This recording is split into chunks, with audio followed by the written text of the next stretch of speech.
So yeah, everybody can come up. Yeah, even got the entrance music. That's great.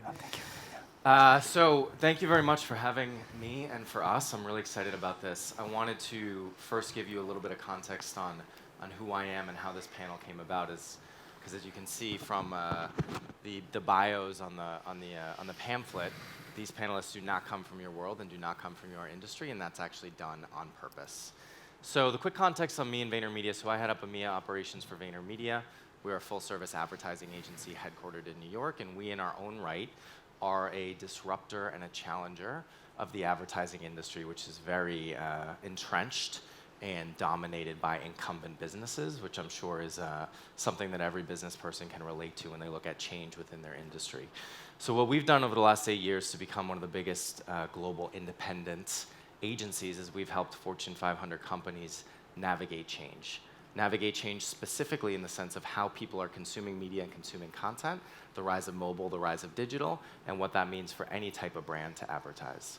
But the context for this panel is, this came out of a conversation that the Bench Events team and I had last October, and they said, hey, wouldn't it be interesting if we could get some people from outside the hotel industry to bring their perspective on disruption and change and what it means to be a challenger for them. So I'm hoping that what we can do, and I'll let the panel introduce themselves individually in a second, is bring you guys a perspective on what it means to be a challenger, what it means to focus on the future, what it means to navigate change and lead with disruption from people that do not work in your world, but you can find something to take from it to bridge back to what you do. So with that, I'll turn it over to the panelists, do a quick introduction. I have some questions to kind of guide the conversation. Was going to do audience Q&A, but based on how the last one went, maybe we'll stick to ourselves. But if you do have questions, I will leave a couple minutes at the end, and I'm hoping we can get some questions from you guys. I always find that's the way to bring the most value, is specific things you have in mind that these people can speak to. So, Maha, I'll let you go first. So my name is Maha Boulainen. I am American Egyptian. I am a professional storyteller. My job is to help companies tell their stories better. I have a long-standing career in communications, crisis management, and PR. I handle the communications for Google, for Netflix. I'm a long-time employee of Orascom Telecom and working with the Sawiris family. And I'm really actually here today to talk to you a lot about reputation currency and how you can do your storytelling differently, taking from the playbooks of Google, Netflix, some of the world's top digital companies, and how you can kind of disrupt and innovate on your own and to learn a lot of lessons from what I've gained. Hi, I'm Ritesh Tilani. I'm actually from the region, born and raised here, and spent some time in the US and in Singapore in consulting with Bain. And I've been in technology for most of my life after consulting, first heading up strategy for Nokia in the region, but then also I've been a serial entrepreneur. I've also been a VC. I was running the UAE office for one of the regional VCs called IMENA with about $50 million under management. But as an entrepreneur and as a VC, I mean, as you're probably aware, the technology industry is heavily focused on innovation. And I've tried to infuse that into anything and everything that I've done in the last 10 or so years as an entrepreneur primarily. So I hope I can share some of my experiences on that. Hi, my name is Richard Fitzgerald. I own and founded a company called Augustus, which is a new media publisher. I've spent 10 years working inside media and advertising agencies, mostly with WPP Group in Ireland, UK, and MENA region. And in 2016, I set up this new media publishing company. We do Love in Dubai and Love in Saudi websites. So we're using online channels to disrupt the print industry and hopefully the TV industry as well. Great. So I'll kick it off with the first question. So I just wanted to ask you guys, from a more general perspective, how do you bring innovation and disruption to your respective industries in the job that you do? How do you kind of manifest this idea of being a challenger to incumbent industries? So we'll go back around the horn the other way and start with you, Richard. Yeah, I think I've always worked in social media. Luckily, the start of my career started when social media platforms were happening about 10, 12 years ago. And firstly, it was with small companies doing social media for clients and convincing and that they were the new channels to communicate on. And then within big media buying groups, setting up independent social media teams. My first job in the Middle East was to head up the social media department for Mindshare, Middle East and North Africa.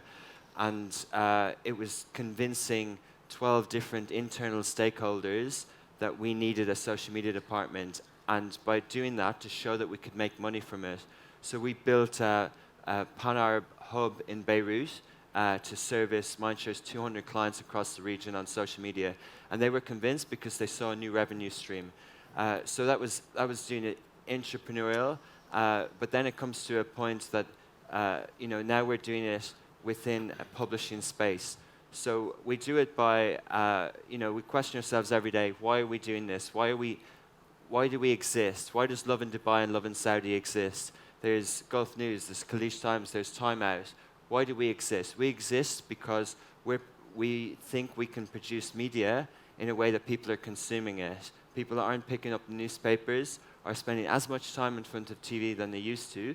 So we're creating content. We say we're a multi-platform strategy. We're as focused on podcasts and Instagram as we are on our website.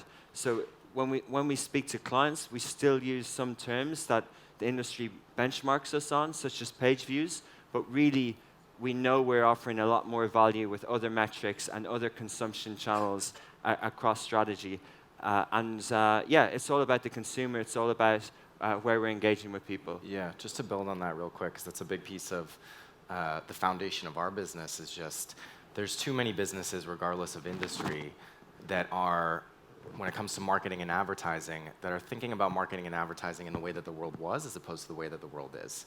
We like to say there's too many brands that are marketing like it's 2008 or 1998 instead of 2018, and it changes so quickly, so you have to be in the places where people actually are. But I actually wanted to ask a follow-up question to the first part of what you said, because I think it's interesting and something that I've experienced when you talked about setting up a social media team specifically. So I think that's a question that might relate to some of the people in the audience, because there's basically two ways to go about change, right? There's either you build it vertically with a specialized group who can plug in there, do it immediately, service your clients or whatever the business need is, or you try to build it horizontally, where you try to get everybody to understand what needs to happen with change, and it's a rising tide that lifts all boats, which is good in the long term, but can be harder in the short term. So for the people here, it would be good to hear just your perspective on that. Do you think that you need to, if it comes to emerging technology or new media, go out and hire that expert, or do you focus more on trying to build that education within your wider existing teams? I think it's a good question. I think leaders, and I'm sure there's many in the room who have to put through big organizational teams through change.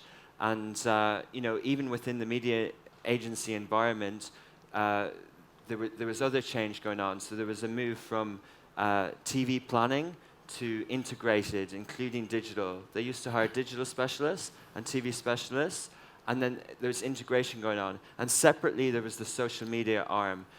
In markets where Vaynermedia has progressed, they were able to offer something that the big agencies didn't offer. Whereas in this region, the big agencies were able to offer that as a new service. In the UK, we offered it, social media in the UK, and we didn't make money from it. So I was determined to prove that it didn't have to be an added value. So we did hire the specialists, and we did have a different mindset. Like Unilever might have a different mindset for their Axe brand as opposed to the other brands. So we had a different mindset for social media. Media rates are about media buying and volume, whereas in social media we charged by the hour, and it was always on. We were doing 24/7. Our contracts we were the first agency in the world to set up a Facebook page for HSBC. It took us 3 years to do through compliance and everything, but we had to offer 24/7 crisis management. They were shutting down bank accounts in Syria, and we had to say that we could provide the service, and we did. So we had to be different, but we also had to be able to progress at all.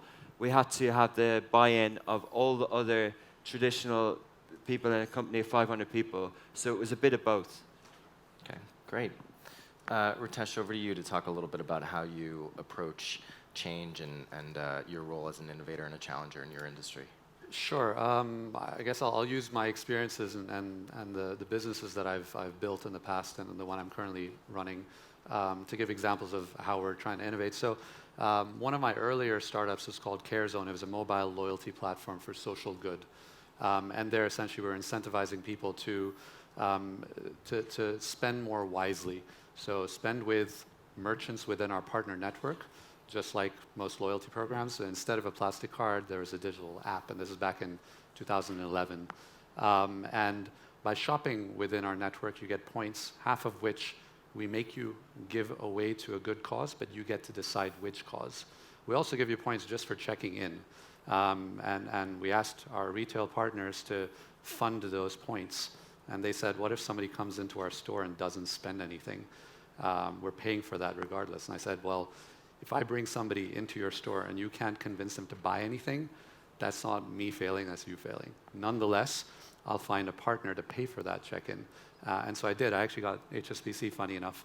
So I guess they're innovators in that sense. And HSBC, I said to them, we'll serve a full screen ad to anybody who checks into any of these locations. These are highly motivated customers who are willing to go out of their way to support brands that they care about and their causes. They loved it. Ads for personal loans every time someone checks in, again, points into their account. So half the points, we make you give them away to a good cause of your choice. Anything from Dubai Autism Center, Emirates Marine Environmental Group, to Palestine Children's Relief Fund and United Nations World Food Program, feeding kids in Africa. And the other half you can redeem for rewards, or you can give those away as well. And there's tangible results that are achieved due to your contribution, and we make that financial contribution on your behalf. So that was me trying to innovate, essentially empowering customers to give back to their favorite causes without having to give anything extra from their own pocket. This is spend that they would have made anyway. They're going to buy coffee or a donut or a cupcake. Why not buy it from a brand that has decided to give back to the community? So that was something I worked on for 2 years. Wasn't able to raise funding. It was apparently too innovative for this region. So I eventually had to shut it down when I ran out of funds, which I had put in my own. And so fast forward now to what I'm working on now. So Enhance is something I launched about 2.5 years ago with my partner, Alper, and we are essentially a venture builder. The challenge that a lot of startups face around the world, but especially in this region, we have a lot of fragmented markets, lots of currencies, different dialects of Arabic. Cost of doing business is very high. Talent is very hard to come by. So we said, why don't we invest time and effort into building that once, but then reuse it over and over again for every subsequent venture that we want to build? So that way you're compressing the time to market and the cost to launch for every subsequent business. And you can consolidate a lot of your assets and resources and spread them across the group. So everything from your office space, trade license, the marketing talent, tech talent. We have a development center in Cairo. Your fundraising as well happens at the group level. Your customer database, we acquire, let's say, for example, 100,000 customers at $20 a pop. That's $2 million worth of value that's readily available to the next venture overnight for free. So we're trying to innovate on the business model itself for how you're going to build startups. So as a group, we're much more successful, and the value of the group keeps growing as you add more and more startups to the group. Now, under Enhance, the first venture that we've launched is called Joy. It's an online gift platform where we're a marketplace, curated. We sell the best brands like Godiva and Magnolia Bakery, Batil in Saudi, and so on. They create the products, but we deliver it ourselves, so we own last mile. And the reason we do that is because we wanted to control the experience. The whole point of gifting is to make someone feel special. That is the difference between gifting and anything else in e-commerce. It's not about moving a box from A to B. It's about making someone happy on their special day. So our delivery guys are dressed in very nice concierge-style uniforms with a waist jacket and a side cap. They're trained to make you feel special. So they make eye contact, they smile. In August, they'll be wearing deodorant. And in, when they arrive, they'll wish you a happy birthday, and then they can also sing for you. So they sing everything from happy birthday to Nat King Cole's LOVE for Valentine's Day and anniversaries. They dress up as Santa Claus and sing jingle bells for Christmas, and so on and so forth. So that's something that we're doing today already. And the idea is to create stickiness. It's also about creating amazing content that people are recording videos and posting on social media. So it's actually, we have virality built into the model by design. People are going to be sharing this on our behalf. We don't have to try. So that's worked out really well. The other thing we're also trying to do is, within the technology, the platform, we allow customers, the senders, to actually record a video. So the recipient, when they receive the video, they receive the gift, there's a greeting card with a link in there. When they go online, watch the video, hopefully makes them feel really emotional, sentimental, a tear rolls down their cheek.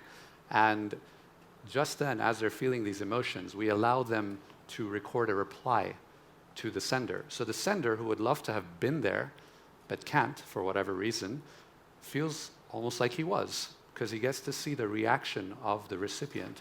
And so that experience comes full circle. And that's something that nobody does anywhere in the world today. We're the first ones to do that.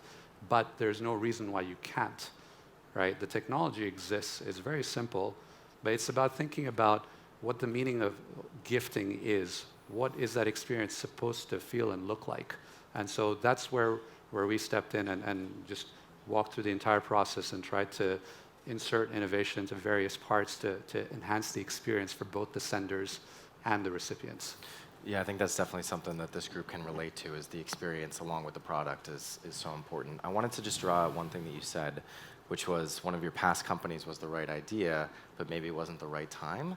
And so I think that's an interesting thing, if you could just expand on it super quickly on just how do you know when the right time is for innovation? Because you can be too early, but in the case of many people that work at bigger companies, you can also be too late. So how do you think about getting that timing right? Sure. In our case, there's two factors. So one was the fact that at that time, we built an iOS app, but back in 2011, iOS is barely on the map, right? Apps had barely been launched. So in that sense, people were still, there wasn't enough of an installed base of iOS devices to start off with. And we even had Symbian apps on the roadmap. That's how far back we're talking. We had BlackBerry, Android was barely on the map. And so all of those were in the pipeline, but iOS is what we decided to launch with. People barely had data plans. So there were all these points of friction to get people to use our app on a regular basis, or enough people to be using it as well. So in that sense, we were early. Now, the other issue was the fact that this is the Middle East we're talking about. The investment landscape at that time was still quite underdeveloped, if I may put it mildly. There weren't enough investors in tech to start off with. The ones that were there were looking for low-hanging fruit. They were looking for copy-paste from the West, Me Too models that they could point to and say, okay, this is like that, and that did well. It raised money, it exited, so this probably will too. So when I went to them asking for money, they said, so what is this like? And I said with pride, this is like nothing else anywhere in the world. And they said, oh, okay, can you come back to us when you find something that this is like? And then I said, I'll put in all my own money and launch it, and I'll have something that they can touch and feel, they'll see traction, and then they'll want to join in. So I did. I put in all of my own money, I hired the team, built the product, launched it. We had 1,000 active users in the first month with zero marketing spend. And they all said, oh, wow, this is awesome. So this looks like it's just out of Silicon Valley. Are you sure you built it here? I said, yes. And I said, okay, great. They then said to me, we'd love to invest in this. As soon as you find a lead investor, let us know. We'd love to jump in. And if everyone says that and nobody actually takes the lead, I'm dead in the water. And that's essentially what happened as well. So I ran out of cash at some point and had to shut down. So it was the wrong region, if you will, from an investment standpoint. But it was also early from a technology adoption and awareness standpoint as well. Great. So Ma, tell us a little bit more about you, your role as a challenger, how you bring change to your industries. Yeah, so I think the internet has had a profound impact on all of our lives, but it has had a huge impact on the communications industry. So this is my job 20 years ago in public relations. I'd write or run a story for a client. I would write a press release. I would send it to the journalist. It would be in the paper the next day. Or I'd work with the producer on a story, and we'd work to get them filmed. We'd try to get it booked, and it would show up the next week. Now, thanks to the internet, everything we do is in real time. You have to be thinking in real time. You have to be responding in real time. You have to be telling your stories in real time. And it's like doing maintenance on a car as it's driving down the highway. Everybody can see what's happening. Everyone can see what you're doing. So in communications, the way you tell your stories and how you communicate to people is not necessarily through the press. You have the beauty of doing it yourself. You have the beauty of talking directly to your consumers. Your social media platforms are a gateway to talk to your customers, to impress them, to have quick turnaround on how you communicate with them, and to win hearts and minds. And I always talk to my clients and to people I work with about thinking about social media and digital communications as a really good way to turn around and improve, build, and protect your reputation. So think about your reputation in terms of currency. What is it worth? How do you earn it? What is the value? If you have really strong communications, you can help protect your currency, your reputation currency. And I think a lot of times I talk to people about whose job is it in the company to do communications. It's not the public relations person, and it's not the CEO. It's every single person's job in the organization to do communications. Because everyone in the company is a brand ambassador, has social media, talks to customers, talks to guests, talks to investors, talks to stakeholders. So make sure that everyone knows what the company's mission is and how you do the storytelling and cascade it through the company. I think that's one of the biggest things that's changed in my industry. It's not a gateway to go to somewhere. I really have to think about how I communicate, how my brands communicate, and how we really use technology in a really strong way. I will talk about just one other quick thing, which is fake news. Everyone knows about fake news. Like, how do you control your reputation when people are posting things that might not necessarily be true? How do you protect your reputation when other people are speaking on your behalf? Well, you got to be ready. You got to have people who are managing your social media because it's a really good way to win customers. The worst time to do crisis planning is when you're in the middle of a crisis. So think about how you're going to use your tools to help you. For companies that do a really good job at communications, it's tested when they're in a crisis. How well did they handle it? A crisis is a really good way it's a really good opportunity to win and to show people who you are, what your values are. So think about Facebook, what they're going through right now. Is the way that they're handling this crisis making people have more confidence and more trust in them? Think about your business. What would you do if automatically tomorrow all of your customers' data was online? How would you handle that? How would you protect your reputation? And that's kind of the crux of what communications is about today. It's about real time, it's about trust, and it's about really being transparent.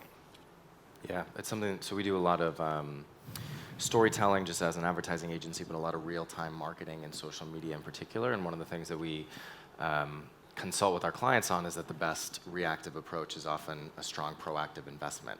So you map out the potential circumstances, you staff a project accordingly so that you're prepared to be able to react to whatever comes up, even if you don't know exactly what it is. Yeah, it's sort of like offense versus defense. So really making sure that you're thinking about how to be on the front foot of your brand, how to connect with people. So having digital platforms is a really great tool for you to connect with people and tell stories and tell them directly about the experiences they're having. I think I liked how you talked about the emotion and connecting with people when you give them a gift, and now you can put that online and let people tell the story for you. Is it better for me to say how great my gifts are, or for someone to say, oh my God, I got this terrific gift and I love it?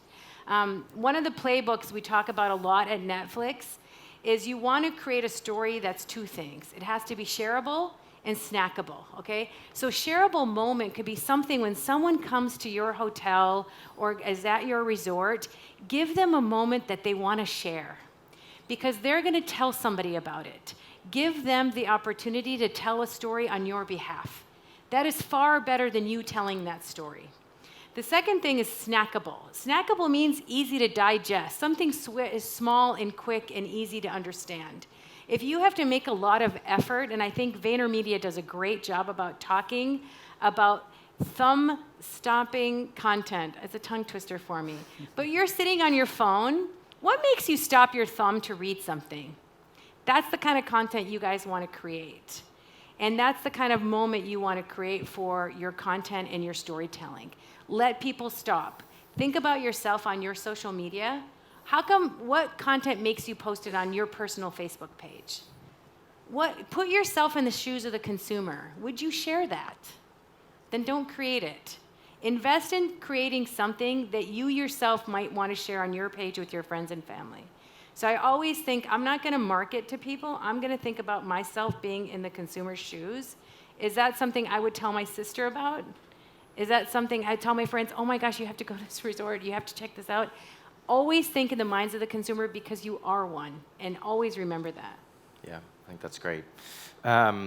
So I'm going to tee up a different question. We'll start with you, Richard. So interested to hear, everybody comes from different verticals. Whether it's within your vertical or just the broader landscape, would love to hear an example of a brand or a business that you think is acting like a challenger or navigating change well or horribly. So it can be a mini case study in how to do it well or a mini case study in how not to do it. So I know, Richard, we were talking a little bit about Facebook and how they really re-engineered their business to be desktop first all the way to mobile first and did it very quickly. I don't know if that's something that you want to build on. Yeah, so I think Facebook is an interesting example in general. When they IPO'd in May 2012, the reaction wasn't as positive as, say, when Google IPO'd, or even last week when Spotify did, because people looked at media consumption at the time and saw everyone was on mobile, and they looked at Facebook's revenue stream, and 0% revenue at the time was on mobile. They only actually introduced the newsfeed ad in August of that year. In 2017, 90% of Facebook's revenue growth was via mobile. That doesn't happen by launching an app. That happened by actually the vision, the internal structure changing. Move fast and break things, but also mobile first. Everything had to be coded first for mobile. And that led to multi-app strategy. So when they bought WhatsApp for $19 billion, Messenger was part of the Facebook app. And then they broke them up, and they made everyone download Messenger separately. And now they have 650 million users of Messenger, almost for free in a way, but they have a separate app strategy there. So, and interestingly, in the media consumption space, people compare Facebook also on Instagram. People say that Instagram copied Snapchat stories to innovate their product. But actually, if we look back, if we rewind the clock in media to 2011, 2012, most media organizations were publishing a lot on Twitter, and they really liked Twitter, and Facebook felt threatened by this. So Facebook actually changed their algorithm to woo and to embrace media publishers. And they did it so much that when they really embraced video, with we all know of the Ice Bucket Challenge, that was actually Facebook changing their algorithm in 2015 to prioritize video, but really to woo in media publishers. And now we've got a situation where it's backfired. And Mark Zuckerberg said this year, before the Cambridge Analytica incident, that his approach for this year was to fix Facebook. And they're doing that by changing the algorithm again. They were a couple of thousand employees in 2012, and they did change to be mobile first. But now all media organizations who built their businesses on Facebook since 2012, and many of them, such as Lad Bible or a lot of big publishers in the US, had to let go a lot of staff in February, March this year, because they were publishing for one platform only. And traditional media organizations were threatened by this approach by Facebook, now they're happier because the algorithm's changing. So I think while Facebook had to change mobile first, media publishers also need to change as well. But I think what the overall message here is that if you can publish natively on each platform, if you can publish well for Facebook or for Instagram or for audio now, then that's where the media is being consumed, and that's where the audience is. Great, thank you. Ritesh, quick case study on how to navigate change the right way or the wrong way. Sure. So, sorry, can everyone hear me? There we go. All right. So I think there's some great examples of good ones. I'll start with some bad ones. One is Google Glass, and the learning there was price is too high. People value their privacy. and it's socially unacceptable to be walking around looking like dorks, wearing this technology on your face. Another one was Nokia, and I can speak to that as an authority because I was there on the inside. Great specs, but too much focus on specs and not so much on product marketing and the utility, the benefit that you get from these specifications. Another one's QR codes. Quite useful, but ugly as hell. And you can't, litter an environment with QR codes just because they provide some sort of utility. Also, you don't actually have native built-in support on operating systems, your mobile OSs. You have to download another app for it. So the ecosystem didn't support that. So there's plenty of examples of bad innovation. Good ones, Tesla, I really like that example. The automotive industry has been quite stagnant. They innovate on a hardware side, but not so much on software. And I think Tesla was the first one to really push the limits there. A few other examples I can give that might be actually very relevant for you guys in the hotel industry. We're actually talking to one of the hotel chains. I won't say who, but we're brainstorming about how we can help them with gifting. And essentially, there's so many opportunities there. So if you take a step back, you want to merge the online and offline experience as much as possible. That should be the goal for hospitality in general. And this is why you have pictures and videos on your websites, virtual reality tours of the facility of the venue before you actually book a stay there. So you have some idea of what to expect, and you decide this is what I want. We said, when somebody's actually making a reservation, in many cases, it's an occasion, right? It might be a honeymoon, a birthday, weekend getaway, whatever it might be. At that point, if, for example, the husband is making the reservation, why not allow him to add on some sort of an experience or a gift? Fill the entire room with roses, or have a nice, bottle of champagne waiting in the room. And some of these are things that hotels do today already. But you can really push the limit on that and make it a really special experience, a weekend that your wife will never forget. The other thing you can also do is when you're actually leaving, step back. When you're actually there, your family and friends back home could send you a gift if, for example, it's your honeymoon, a wedding present or something. And then once you've actually left, if you had hosts in that town who took care of you, how about sending them something back, once you reach your home? So there's a few different things that even in the hospitality industry, the envelope can really be pushed, and there's opportunities for innovation there on all fronts as well. Great, thank you. Maha, any examples I don't from have a you? lot of examples of case studies, but I can tell a couple things that I see when I look at how companies react to situations is be humble, and if you make a mistake, apologize. So I don't know, you might have heard KFC ran out of chicken in the UK like a couple of weeks ago or a month ago. It's like they sell chicken and people went to get chicken. There was no chicken. They had to shut down like 20 outlets, right? So that's a big problem. It's like coming to the hotel and there's no beds. Like, it's a problem. That's why people go there. So what they did is they came up with a brilliant campaign to own up on how they apologized for it because they didn't have any chicken. And they just said, sorry, we didn't have chicken. They came up with a very clever ad that's just not appropriate to say here, but you have to see the visual.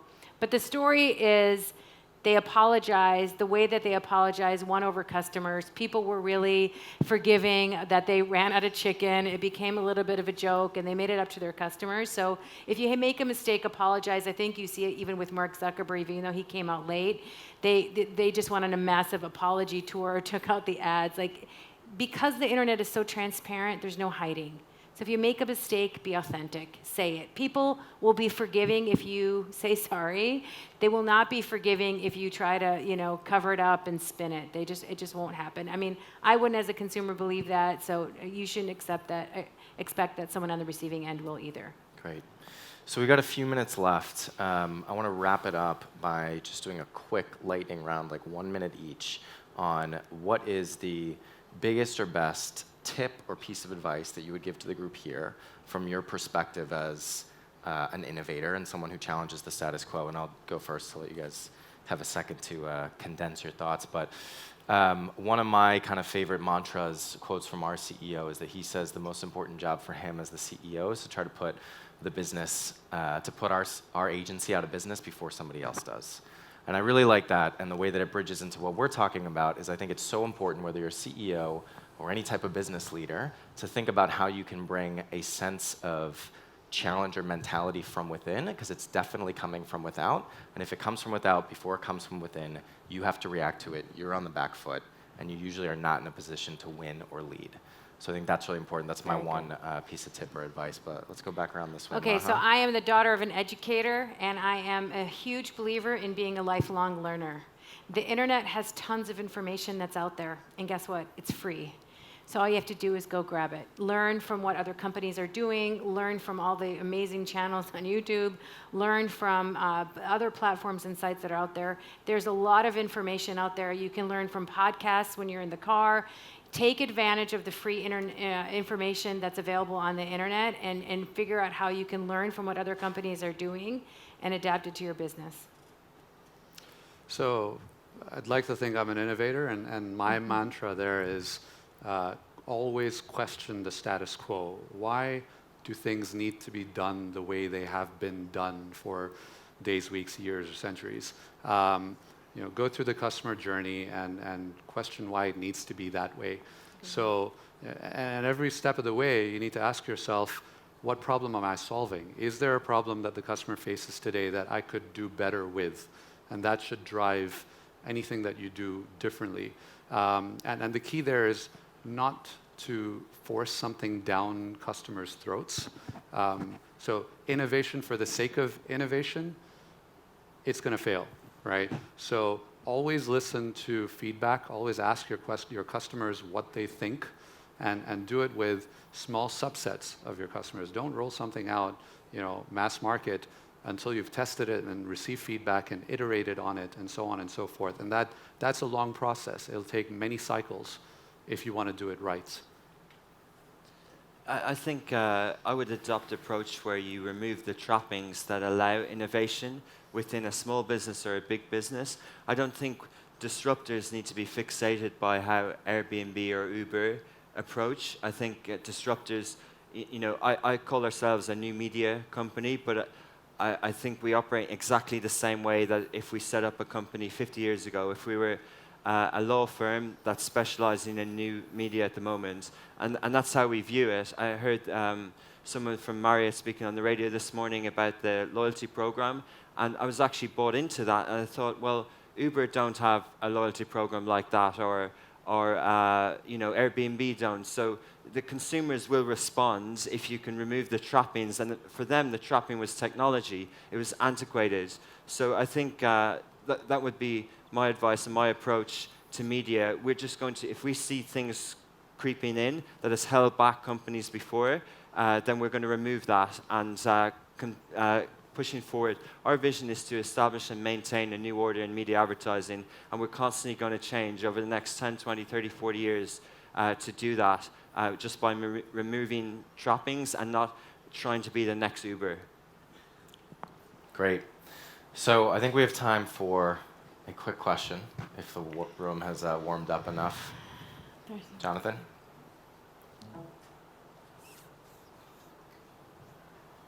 Yeah, Eric, Gary Vaynerchuk is a bit of a rock star for the media world, and you haven't really spoken about him at all. He has millions of followers. What is he doing, and how did he get to that sort of following? Yeah. What's his little je ne sais quoi? Thanks for the plug. So our CEO is a guy named Gary Vaynerchuk. If you look him up, you'll know what Jonathan is talking about. He's a really simple guy. It's funny, there's an American baseball pitcher named Mariano Rivera who is one of the all-time greats, and he only had one pitch. It's just nobody could hit it. And Gary says that he's the same thing as a businessman and entrepreneur. All that he does is he understands the gap between where people are actually spending their time and where businesses are marketing to them. Because like I said before, there's a lag. Whether it's a couple months or a couple of years, the bigger the lag, the bigger the opportunity. And so he's, whether it's his family's wine business, whether it's as an angel investor in Facebook, Tumblr, Twitter, understanding what was happening before other people did, or building VaynerMedia, that's his thing, is he just understands where people are spending their time. So it's funny that I'm up here talking about disruption, because when he gets introduced, he has a lot of public speaking, and people introduce him as a disruptor, and the first thing he says is, I'm just practical. I'm just reacting to what's happening and what's actually out there. It's just everybody else isn't. So that's his thing. And then the other thing, which I think is relevant for this group too, is he's a practitioner. So the reason that he has the advice for our Fortune 500 clients is because he does it for his personal brand. He is on there posting every comment, every post on Instagram, every piece of content that goes out from him is from himself, even at the scale that he's at. So he tastes it and he has a first-person understanding of what this change actually is. And I think it's really important, especially for the people that are more senior business leaders. You get disconnected from the change and you delegate it to somebody else, but it's so important to have your hands dirty and have a first-person perspective on what this stuff actually is. Actually, that's a good point. That one of the things that we do with a lot of the clients I work with is we let the CEO run the social media channels for a couple of days, because that's how you learn what the customers are asking. You get a pulse for what are the issues and how to respond to them. And it's rewarding to hear good feedback and to also understand what the issues are that they can take up the chain to get them solved. So you can learn a lot from doing that. Great. So that's what we got for you guys. Thank you so much for having us. Appreciate it. Thank you.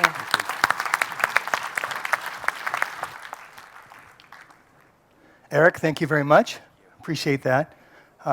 Great to hear a little bit more about the intersection between branding and business and really the blur between the two. I hadn't really thought about the gift as being a platform for two-way media. I certainly had heard about the fact that everybody communicates, because let's face it, in the hospitality business, we've lived with that since the dawn of hospitality. The difference is now that communication isn't just instantaneous, it's permanent, and it can reach anywhere in the world. So thank you for that delightfully insightful panel.